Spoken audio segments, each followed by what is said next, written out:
काय बोलायची पद्धत झाली राव? हा, तू काय म्हणला होता? कच्चा माल तुम्ही द्यायचा आणि प्रोसेस करून आम्ही द्यायचा. कसे पैसे गोळा केले तुलाही माहितीये. जीव जायची वेळ आली ना, आता हात झटकून मोकळा होतोय. अण्णा कळतंय आम्हाला.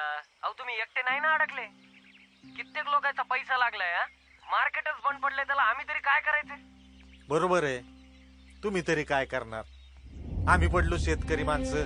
हा, आभाळ भरलं कसा पण पेरायचं आणि साकडं देवाला घालायचं. पाऊस कमी आला तर आमचं नशीब, रान वाहून गेलं पावसानं तरी बी आमचंच नशीब. पीक जळालं तरी रडायचं, पीक लय आलं तरी बी रडायचं. का तर पीक जास्त आलंय, औंधा भाव पडला. आमच्या शेअर मार्केटची लिंक आहे ना, थेट आबाळातल्या देवाला भिडलेली असती. हे असलं अंदाजावरचं जगणं सोडावं ना, म्हणून शेतकरी आहे ना तुमच्या भापक्याला बोलून जातो.